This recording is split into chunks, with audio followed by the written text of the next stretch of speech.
Jeff Bezos rumored to be interested in the Celtics. Would he even really want to own the Celtics? Are they worth it to him? Let's talk about it right now on the Locked On Celtics podcast.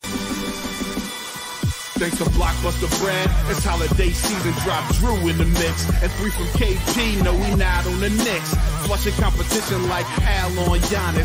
Juice and Big Zeus, still Beantown's finest. Banner 18 going up in the rafters. Watch the C's game in locked on after. Karalis on the breakdown. Clutch like a tip from D. White on the breakdown.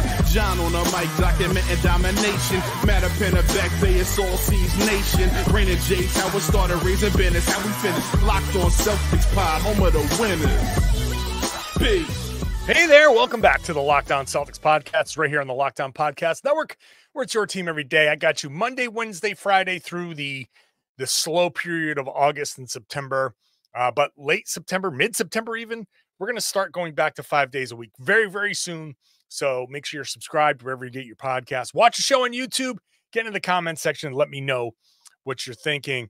I'm John Karalis. If you're new to the show, I've been covering this team for nearly 20 years, and now I'm doing it as a beat writer for Boston Sports Journal. I've also written a couple of Celtics books. The newest one is Built Different, commemorating this run to 18. So find that at stores around New England, online, Amazon, everywhere you can find books online.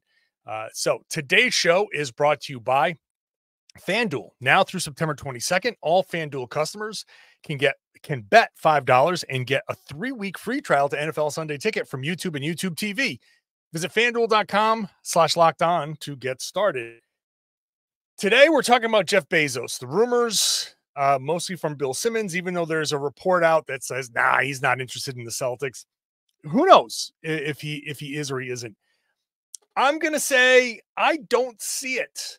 But let's dive into this because the Celtics ownership is a big thing in how it's going to move forward and all of that. And we're going to talk about it with Tom Westerholm. How's it going, Tom? I'm good, man. Ready to put together my own little bid here. See if I can match Mr. Bezos. Yeah. All it takes is $6 billion. I think between the two of us, we're getting pretty close. I just need people to buy a few more of these books. Yeah. So, and then I'll be like, if they tip you, maybe you could float that to me a little bit. Could I, can I get in on this somehow? Like, I don't. Yeah. Look, how many people are there in the world? Right? There's how many people are there in the world? Well, 3, 4 billion, 5 billion, 6 billion. How many people? What's the world like population? 7 or 8, right? Yeah. So if everybody just buys one book. Well, for sure. Or if most people send me $1, then I can buy the Celtics. And I don't mean I don't think most Celtics fans. I mean most people on planet Earth. If you guys send me if more than half of you send me $1, I will buy the Celtics. I won't be able to do much with them with this payroll they got coming up. So maybe send me another couple of dollars for payroll, but that's it. So make sure you're sending that $1 to Happy Dude, 742 Evergreen Terrace in Springfield. Don't delay. Eternal happiness is only $1 away. Yes. Jeff Bezos, apparently people have been mailing him dollar bills all the time. Because he has $200 billion at his disposal. Recently made a $6 billion stock sale. That is enough to buy the Boston Celtics. So let's start with this.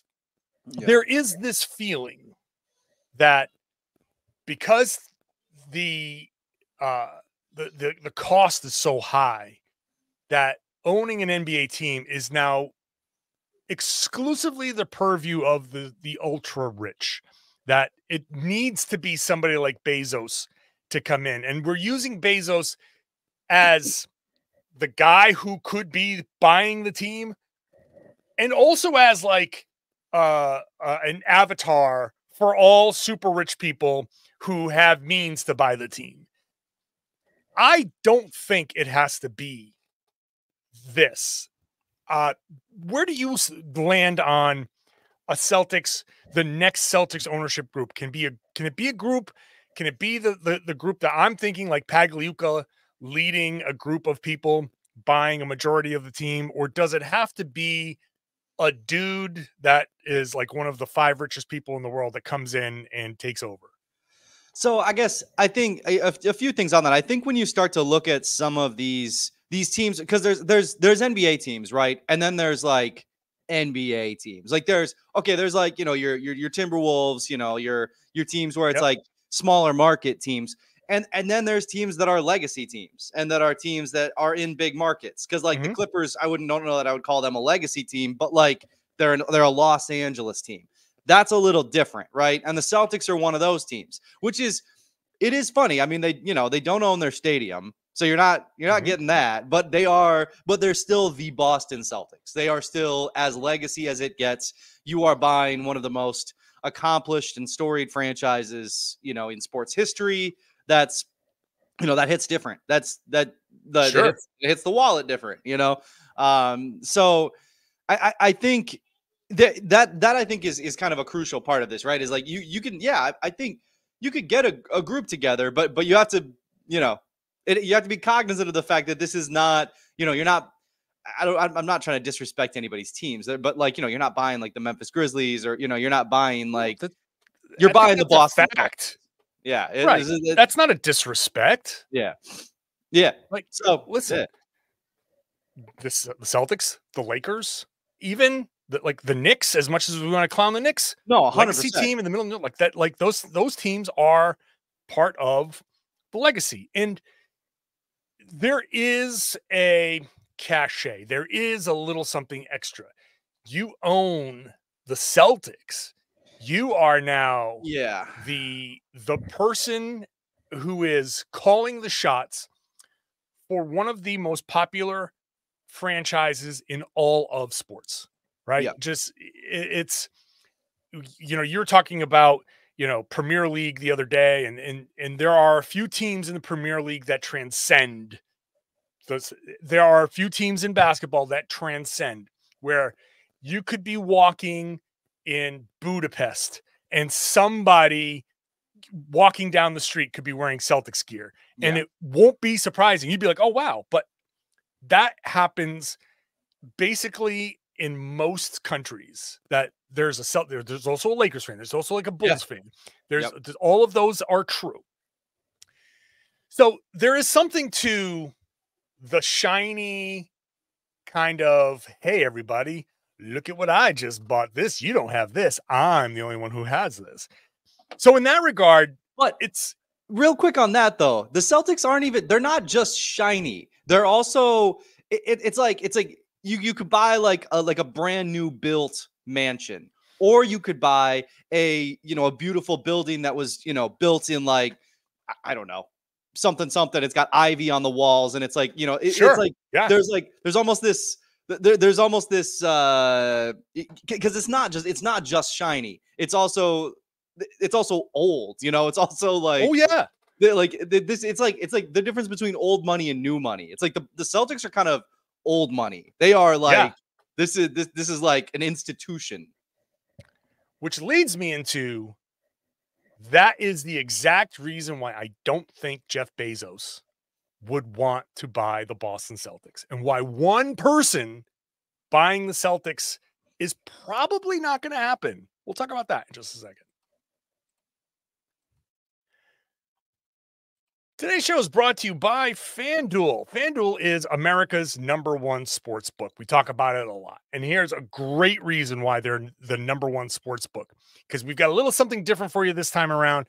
Now through September 22nd, every single one of you on FanDuel, new customers, regular customers, people who have been there since the beginning, everybody can just bet $5 and you get 3 weeks free Sunday ticket from YouTube and YouTube TV. With the YouTube TV base plan, you'll be able to watch every regular season Sunday afternoon out of market game. And I just heard that YouTube TV is giving you the multi-view. I've used multi-view for Olympic stuff. They give you like the 3-4 screens. Imagine being able to watch 4 out of market TV games on a TV and flip around like you're your own red zone. That's pretty cool. All you have to do is go to FanDuel.com/lockedon. Download America's #1 sportsbook, place your $5 bet, and that's it. You get your 3 weeks free of NFL Sunday ticket from YouTube and YouTube TV. Set your limits there. Use the tools that they have. Gamble responsibly at FanDuel, America's #1 sportsbook. Thanks for making Locked On Celtics your first listen every day. Go check out Locked On NBA. I host with Jake Madison on Wednesdays. In the last show, we talked a little bit about Jeff Bezos, but we also had our make or break candidates for this upcoming season and a lot of Julius Randle talk. So if you missed that show on Wednesday, go check it out. It's Locked On NBA, rotating hosts all week long. It's a great way to catch up on the entire league. So, Tom, you mentioned before the break how the Celtics are, and they're like the mansion. They're a Newport mansion, right? They're one of those types of teams. If you were to buy one of those places, a historical landmark, you cannot do anything to your home without clearing it with a bunch of people, without clearing it through local government, maybe state government, some agency that it's like, oh no, if you remodel your bathroom, that's going to change the integrity of the historical nature of this. You're not allowed to do that. Now imagine being Jeff Bezos and you just spent $6 billion and have somebody come in and be like, no, you're not allowed to do that. But if he comes in and is like, yeah, I never liked parquet floors. I want to change that floor. Can you imagine? Can you imagine? Now, he might know better and say, but what my point is, if you spend $6 billion on something, you want to own it and make it your own. These guys, this is a vanity play. You don't spend $6 billion just to have a collectible, which is what the Celtics really are. You're not an owner of the Celtics. You are a caretaker of the Celtics. And I think that's the better way to describe whoever pays this money. Because if you come in, your only job is to spend money to make this team good. Do not, under any circumstances, do anything different. Do not change the uniforms, for God's sakes. Do not change the floor. Do not change the logo. Do not change the colors. Do not change a single damn thing unless you can build the most kick-ass arena that's within like 2 miles of you. Like, you can't go too far out. Yeah. And that's the other part of it, which we can get to later. But just the simple fact that somebody like Bezos spending as much money as they make, as they're going to spend, I don't think in this environment, because 2 expansion teams are available, if you've got $6 billion, why buy the Celtics? Right. And just be a caretaker. Now, I say that as like Bezos, a guy who was born in like New Mexico, I think, has no connection. I would buy the Celtics. I grew up around here, right? Like, yeah, fans, like, we all would want to pitch in and buy the Celtics because I would never change a thing about this team, except maybe give the guys a bigger locker room. But that's about the only thing I would change. Bezos, it's like, hey, okay, so I could buy the Celtics or I could buy the Seattle Sonics, which comes with some limitations too, or the Las Vegas whomevers. Right. And I have say over the building. I have say over the team colors. I have say over all this other stuff. Not so much Seattle, but we know that they would have to be the Supersonics. But that to me sounds more appealing, to have a place where you can put your stamp on something versus a place where you're just like, I can't change anything or else I'll get run out of town. Definitely. Well, and I think especially with Bezos, right? It's like, so if you buy the Celtics, you're saying whoever buys the Celtics is making a statement about like, okay, I'm not like a personal statement about who you are going to be remembered as, right? Like buying an NBA team is to an extent a way of cementing your legacy. Like people are the thing that people are going to remember about Whit Grousbeck is that he was the owner of the Boston Celtics. And that's what you do when you buy a sports team. Now, for somebody like Bezos, who already has something of this, rich guy legacy, he loves like the whole thing that like he started his company in Washington, right? In like his garage or whatever. He started it in Washington. Like the Sonics actually make a lot of sense. Like that would be a sensible team for him to go own. Like it was right there, like that. Yeah. That actually makes some sense. And with his money, you could you could do whatever updates and remodels and you know, salary cap stuff, whatever it is that you want to do. But like, that's I think that's one of the big things with him and the Celtics, that just, it's like, why would you care about the Celtics and to buy a team? Why would you care about that being part of your legacy? And so much of owning a sports team is just that, you know, I mean, let's call it what it is, right? It's that ego of like, okay, I'm going to be remembered, and this is where I have I want to be remembered, and this is where I have decided to be remembered is with the fans of this franchise specifically, for better or worse. And it's like, why would he want to be remembered in Boston? Like, that's just not. I don't know. It doesn't seem like it would be even on his radar, really. Yeah. No, like that's exactly like, what do we know Dan Gilbert as? Owner of the Cavs. Yeah. You know, he's the Rocket Mortgage guy. He's like, you know, he has what he's done, negative and positive, around the world with, you know, to get his money and to make his mark is much greater than the one championship that they won. Thank you, LeBron James. Right. But people know him as the owner. Did people know who Bob Kraft was before he bought the New England Patriots? No, but now everybody knows Bob Kraft, right? So that you're right. There's that. And when you already have Amazon, why it can only go down for somebody like him. It can only go down because not only are you taking over the team at its most expensive, you start to get into a point where once they start tearing it down, people start to ask, like, well, aren't you Jeff Bezos? Like, why do we have to tear this down? Really? Why not just, can we maybe keep a couple of these guys that maybe we didn't even, you know, maybe we can keep Tatum and Brown and White and maybe Drew Holiday. Why not? Let's give it a shot. Or, you know, so it's hard for him to come in and be beloved, especially,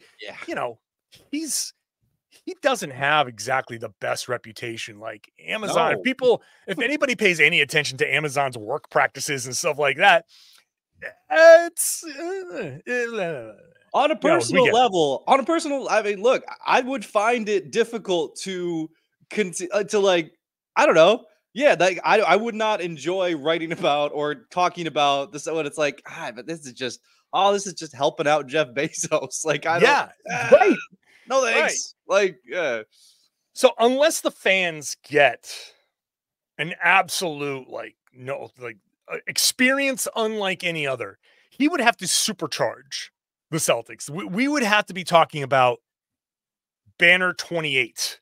You know, by the time, to bring him, like, I know this won't mean anything to you, but to bring a Premier League example to it, Man City, right? To start like a Manchester City-esque, like, this team wins all the time and it drives everybody insane that they win forever. And even that, it's like, I don't know, wouldn't that lose a little bit of luster after a little while? I don't know. Maybe I'm wrong. This is where the comments in the YouTube section go, no, it will not, Tom. No, it will not, Tom. Are you kidding me, Tom? Shut up, Tom. This is me arguing against myself when I say that. I'm creating the case for everybody else against me, but sorry. And this is why I just don't see it. And then you mentioned the building. The building is a big deal.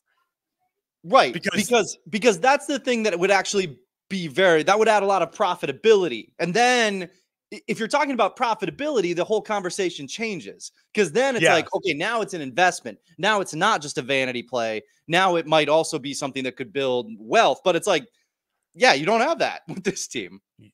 Don't have that. But could they? Let's explore that in just a second.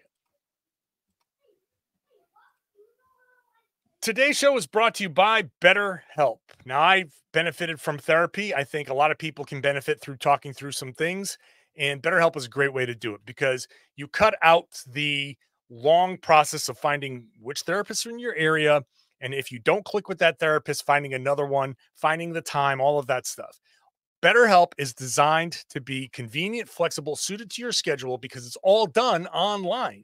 You just go to betterhelp.com/lockedonnba. You fill out a brief questionnaire. You get matched with a licensed therapist. If you don't click with that therapist, you switch at any time. So whether you're uncomfortable with the process or maybe you just don't feel like you have time with the to give this process a start, go to betterhelp.com/lockedonnba. You will get 10% off your first month, and you will see how easy it is to get started, find a therapist, and like I said, keep switching until you find somebody who clicks. Once you find somebody that clicks, man, that really can start taking hold and making you feel better. BetterHelp.com/lockedonnba. That's HELP. BetterHelp.com/lockedonnba. Thanks for making Locked On Celtics your first listen every day. Go check out Locked On Sports Today, streaming 24/7 on YouTube. It's also on the free Amazon Fire TV channels app. All the big stories all day long in sports. Put it on, leave it on, and stay up to date on all the big stories around. So I was asked in a Q&A on Boston Sports Journal, what if Bezos made a Godfather offer to the Jacobs family to buy TD Garden, which I don't know that that's possible, because if you're the Jacobs family, now you're a hockey team that owns its own arena, that gets rent from the Celtics. You run Delaware North, which is all the concessions, and I believe the deal with the Celtics is the Celtics do not get any of the concession money. It's all Delaware North. They don't. Yeah. So you get all the concessions from every Bruins game, all the concessions from every Celtics game, and then you get all the concerts, all the wrestling, all the fights, all the everything through Boston. You're the only game in town. Why would you sell that? Oh, and by the way, your location is literally above trains. Like it's like, yeah, like perfect. Prime. Yeah. Yeah. So I don't know, like, is there a number that would get the Jacobs family to sell? Maybe that number would be pretty high, and that would make the Celtics kind of like a okay, $6 billion for the franchise, just the franchise, not the building. Yeah. Ugh, that's a lot. That's a lot. So if you're then saying like, well, we'll give you the building for, I don't even know what it would be worth. Is it $1 billion? Is it $2 billion? Is it $3 billion? I have no idea. My assumption is too expensive. So you have to come up with another plan. And that's where it all falls apart. You need the building. If you're going to put this much money in, you got to start making money. And the Celtics make some money, but they don't make a ton. And if they're not going to the playoffs, and if they're not winning a championship, there's not a lot of money to be made just on the Celtics, considering that you've spent so much. You want to be able to own your own building, because the Warriors didn't make a ton of money in Oracle Arena, but next thing you know, you build the Chase Center and the entire CBA gets redone because they're printing cash over at the Chase Center. Yep. The Crafts tried to build 2 arenas in Boston. Early on in the process, they wanted to build a Patriots arena in Boston. That fell apart down in the Seaport area. They just had a deal fall apart for a 25,000 seat soccer stadium by the Mystic River and an abandoned, shut down power plant near the Encore Casino. That legislation was pending for years, and it finally fell apart. If the Kraft family, and we know politicians love being around winners, if the Kraft family cannot get a deal done for a stadium in Boston, who the hell is going to come in and get a deal done for a stadium in Boston? I just don't see it. Yeah, I think the only way this happens is if Steve Ballmer rolls up on Jeff Bezos and starts calling him broke. That's just like, I bought the Clippers. I bought them an arena. I built. All right, broke boy, do your thing. Yeah, just an Instagram broke boy meme. It would be something dumb like that. It's 2024. It would be something dumb like it would be something that just goes super viral and makes Jeff Bezos look dumb for not doing it. And then he's like, you know what? Fine, I will. That's yeah. Because I agree with you. I don't, I mean, we've seen, like you're saying, we've seen it time and again. And I don't think there's any, even just like the Celtics have been in TD Garden for a while now. Now there's actual history with them in TD Garden. Like it's not just obviously a new stadium. Like if that could get done, I'm sure that would raise the value of them significantly. That would all for sure. But like as things stand right now, this team has now won championships, in TD Garden, like plural. And this is a team, like everything's about the championships. Everything's been about 18 for 20 years. It's this, like that history matters with this team. So if you're moving them out of there, I mean, to your point, right? It's got to be like the Warriors, where you're going to be printing money and you're going to have this beautiful new stadium, and it's got to be this perfect setup. And who's going to be able to do that? If the Crafts are struggling to do that, I don't know who can in Boston. Right. If you're 30 years old in Boston, and you're what, 10, 12 years old when the Celtics won a championship the first time around, you've seen them. You started off with them being bad. They built a winner. Yep. They went to the finals again. So you've seen them play in 4 NBA finals. If you're 30 years old, right? You've seen them play in 4. They won, they lost, they won. Yeah, there is history here. I can sit here and be like, I'm 51. I remember the old building.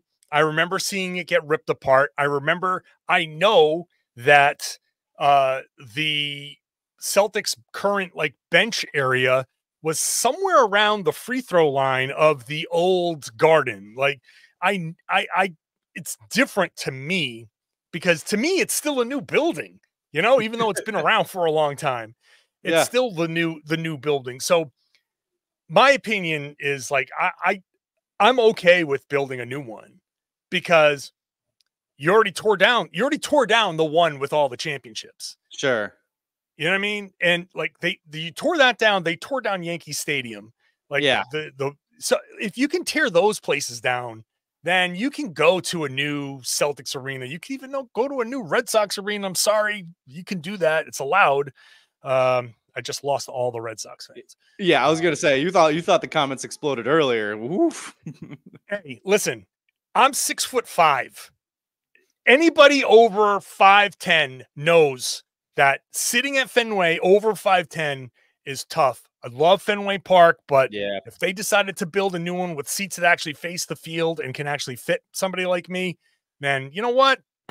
You can make it look like the old Fenway, but this is Locked On Celtics, not Locked On Red Sox. Bottom line is, there are places nearby, but like I said, the most obvious place now is that spot in Everett, which is right across the water. It really is a 5-minute drive from TD Garden. It's super easy, but there's no public transportation. Yeah. There's a 2-lane road leading up to it. So that would have to be expanded. Have to be changed. Yeah. There's a lot that would have to change ahead of that, which means legislation, which has already failed. It means surrounding cities, municipalities have a say, because traffic goes through other places. Boston has a say. Everett has a say. Chelsea has a say. All of these places have, and everybody that has a say delays this process anymore. Correct. So even if Bezos says, don't worry, I can grease palms, I know how to make this work, it just takes so long. You can buy the Celtics in 2024. And if everything goes perfectly, you're still not breaking ground until 2030. Yeah, you're still a long way away from just getting the project started. Doesn't make sense. During which time, by the way, leaderships might change and you might have to start from square one. The whole thing is right. And you might have a 20-win team. We're going to open up the arena with a rebuilt. Okay, that's 2030, 6 years from now. We're talking about early 30s, Jayson Tatum, Jaylen Brown, and decisions that have to be made. by that point, that losing that Spurs pick might actually matter. The Derek White deal might matter. That's right. So, to me, it's another just pile of evidence to me that makes it the current ownership group is the one that makes the most sense. Just to buy 51% or 50+% of the franchise, right, and then you sell off the rest to people that want to get in at, hey, I'm getting half of the Celtics, but I'm making some money off of this because I'm not putting in all the other capital, whatever. So. And there's something, look, I mean, the only other thing I think is that there is something that matters a little bit about having the people who buy the Celtics really care about the Celtics and not just be like, and I know that's like kind of pie in the sky stuff when you're talking about $6 billion, like, but at the same time, it's like, again, I keep coming back to, this is a legacy team. This is a team with history. This is a franchise that matters within the broader scope of the NBA in ways that like maybe others, can't quite reach. This is one of the marquee ones, and I think it. I don't know. I think it matters a little bit. It does. All right. Well, we'll see how it goes. They keep saying this sale is going to happen soon, which may still, again, another thing that makes me think they already know what's going to happen. Mm-hmm. We'll see how it goes. We'll see. I'm sure there'll be news at some point before 2024 is over, or early 2025. So. In the meantime, plenty more podcasting coming up. So Tom, appreciate you as always. Appreciate you, man. And I appreciate you, the listener, the watcher. Tell me what you think. You think we have a point here when it comes to the next ownership group, this Bezos rumor, which is probably not really a rumor. But hey, let me know what you think in the comments section. And then I would love it if you shared the podcast. Tell everybody they should be listening to and watching the Locked On Celtics podcast right here on the Locked On Podcast Network. It's your team every day.